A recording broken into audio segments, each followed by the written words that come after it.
Hey, it's Vinny. So Elon Musk and Ron Barron just had a fantastic interview at his conference a few days ago. I've listened to it 2 times now, and I'm going to summarize some of the very key points. There were a few really good little hidden gems in there about both Tesla and Twitter's future that we're going to touch on. So I'm going to give you guys some of the key takeaways and what I thought about the interview, focusing mainly on Tesla and a little bit of Twitter action. So Tesla today closed at $197, down 5%. Under $200, is down 50% year to date. There's obviously seems to be a lot to be pessimistic about these days, to say the least. It doesn't seem like things are improving with inflation and everything going on in the world. But I continue to slowly average into Tesla. I've been buying since 2019, still going strong. So let's get to what I wanted to make this video about, which is why I continue to buy Tesla. Let's look at some of the key points from Elon's interview with Ron Barron. So every electric vehicle that another company sells is one less car than they actually want to be selling, right? They want to be selling their gas cars. We know this.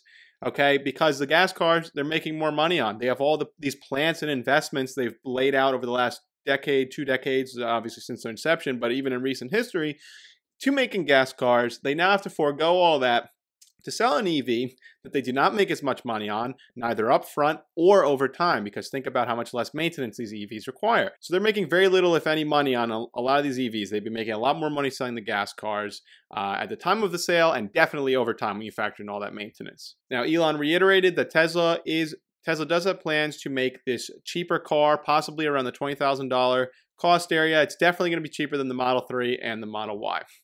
He touched on autonomy, which is the biggest factor in terms of value of a car. This is gigantic. This will create a 5 times increase in the utility of the car.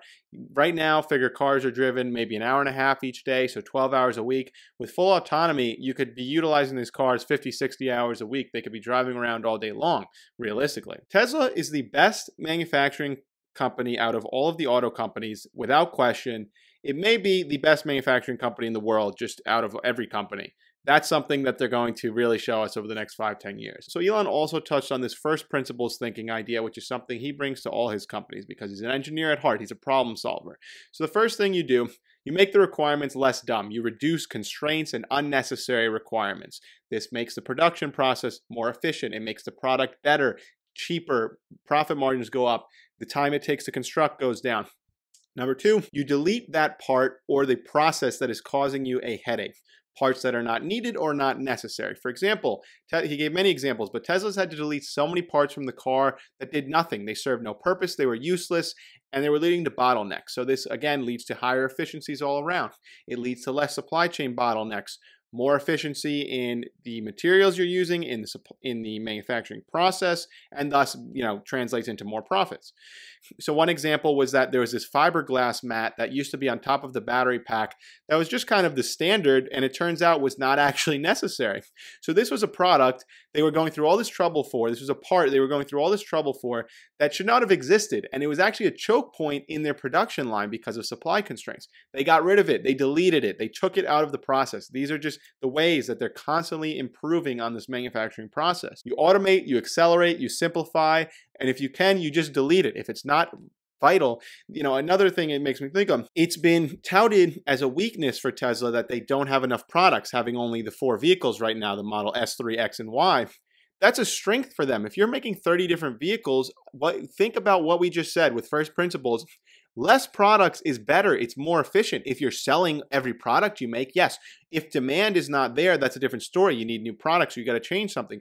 The reality is they're selling every product they make. Why would you make it more complicated? That's only going to lessen your margins, right? They can have fewer products and capture more market share. That's the name of the game. First principles thinking. Remember that. So all of this may sound painfully obvious, but the reality is this is what happens industry-wide. You've got these bureaucratic institutions or companies that get complacent. This is exactly what we saw play out with the entire auto industry. They stopped innovating. No one's questioning anything. First principles thinking. This is huge. You've got this engineer and Elon Musk at the helm of this company. We'll get to a little bit more on that in a minute. But let's also add to that the fact that Elon Musk slept in the factory for 3 years. He was sleeping on the factory floor. He still works insane 80-hour weeks every week. Please let me know another CEO in the auto industry who has ever slept on the factory floor and has that level of commitment. And is that aligned with the future of the company? Now, speaking of alignment, I've been reading this book here, 100 Baggers. Highly recommend it. I'm still working on it, about halfway through it. Definitely videos on that to come. But one of the key things that the author touts on, there's this connection you can find in a lot of these companies that were 100 baggers or they 100x. For every dollar you put in, you make 100. One of the key things is alignment of the CEO. Are their interests aligned to the company? Are they putting their money where their mouth is? What does that mean? Is this CEO does the CEO have huge ownership in the company, or are they just getting paid $400 million a year no matter what the results, right? Is their salary pegged to results? Is a lot of it in stock options on short-term, nonsense that doesn't actually matter? Or are they being rewarded? Are they a stakeholder? So in the case of Elon Musk, he owns a huge amount of Tesla. So is the CEO and the management team stakeholders in the business? And as of around November, Elon Musk owned around 20% of the total shares outstanding of Tesla. So he obviously has a vested interest in seeing the company do well. That was one of the many things this book outlines of what's important, what separates the 100 baggers from the average companies. So it's good to see, again, on top of all that, his interests are aligned. He has a vested interest in Tesla doing well. He is then going to do whatever it takes to make the company do well. It's not a scenario where he gets paid $20 billion every year no matter what happens. No.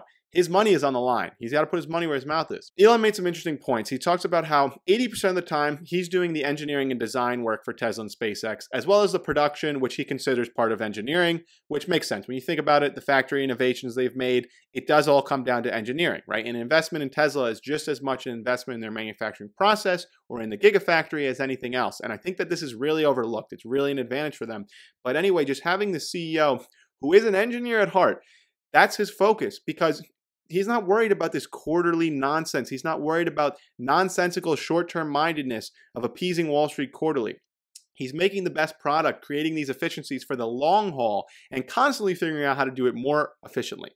Another thing they talk about in this book, that's what separates these companies, is having a visionary leader with a long-term vision. I mean, look at all the great companies in the world that everyone said would never work. Amazon, Bezos, this is never going to work. They're constantly building toward a bigger vision that's, it may not be realized for 5 years, 10 years or more, but it is worth it in the long haul what they're doing. And that's what separates, companies like this, I believe, from the companies that are just looking to quarterly appease Wall Street, appease the shareholders, It's not a recipe for success in the long term. I'll leave it at that. Tesla, by the end of this year, is looking to be making 40,000 cars a week, which means an annual run rate of just over 2 million vehicles, maybe 2.2 million. If they can do 1.5 million this year and 2.25 million next year, there's that 50% growth in the vehicle production that they're targeting. Now, this is a quote from Elon on autonomy. Autonomy is an insanely fundamental breakthrough, and no one is even close to Tesla to solving general autonomy or self-driving vehicles.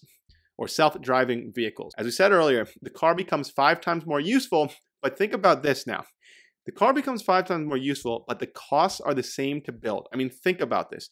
Tesla's already doing 30% gross margins on the vehicles they're producing today. Now, suddenly, if you take that same thing and it's 5 times more valuable, right? The input costs stay the same.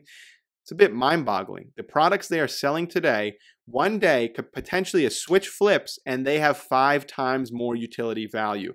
Products that are already out on the road today, they don't even need to bring them back in the shop. They're just going to get an update and they're going to be there, a software update. Truly boggles the mind. It really seems that they're getting closer and closer to the full autonomy. It's just a matter of time. We don't know how long it's going to take. It could still be years out, but the autonomy is improving constantly. And the fact that he just said this, that no one else is even close to where Tesla is at, right? A lot of these companies, a couple have a geofenced city where they run their cars and they have a ride-hailing network that's autonomous, but it can't get off the track. It's not truly full self-driving, real-world artificial intelligence. That's a vehicle that's truly thinking for itself. That's what Tesla's doing. Now, on to Twitter. So ultimately, this could become one of the most valuable companies in the world, and we'll get to why in a minute. It may actually rival Tesla. So obviously, there's the whole paying $8 a month for verification thing, but the reasoning behind it is not only in part for revenue for Twitter, which is desperately needed, but also part payment authentication. You have a huge spam problem on Twitter where there are bots and scammers running wild and people are getting scammed every day. So with this verification, it's about a lot more than just getting the check mark. It's also about content creation, and Twitter is planning to introduce these revenue sharing models. So podcasts, long form videos, they're going to be coming to Twitter with monetization. maybe I'll just start posting my YouTube videos on Twitter. A lot of these YouTube videos could just start posting on Twitter and be getting paid there as well. But here's how the verification system is going to work, and it's going to greatly help solve this problem of the scammers. They're going to prioritize the people who are verified in the Twitter search, in the mentions, and in the replies. Verified will show up first. This makes sense in two ways. Yes, it'll encourage you to pay $8 a month, again, giving Twitter some much needed revenue. But more importantly, it's filtering out the bad. Think of this as a Google search. It's optimized to give you what you're looking for and protect you from the bad, right? There's nothing on the first page that is out of the ordinary. You have to really scroll and scroll to like find potential scams and viruses, whatever's out there. So by giving priority to verified accounts, you will reduce the amount of people who are falling for these scams. This is something that shouldn't be happening, and Twitter has let run wild, but they have the solution and they have a way to get paid while they do it. And the whole point, Elon had said, is to make crime not pay. Make it impossible for these nefarious organizations or individuals from taking advantage of people. I don't think you can argue with that. I don't know anyone saying, no, I want to be taken advantage of by scams. So the reality is it's happening way more often than it should every day. So I think that this makes sense because at the very least, it will decrease the amount of this happening. It will make it a lot harder for these scammers to really make money. So what I'm most excited about, though, when it comes to Twitter, people forget Elon Musk was one of the key figures who built PayPal. He had this grand vision for a much superior PayPal than the company we know today. X.com, there's lots there. But so Elon said in this interview that he had a product plan he wrote 22 years ago, under which he thought it would be possible to make the most valuable financial institution in the world. Spoiler alert, to this day, he said no one has done it, and he sees Twitter as integral to that. So this whole X.com game plan he had from 22 years ago is now going to play out via Twitter. That's pretty exciting to me. So I'm excited to see where this all goes. Let me know your thoughts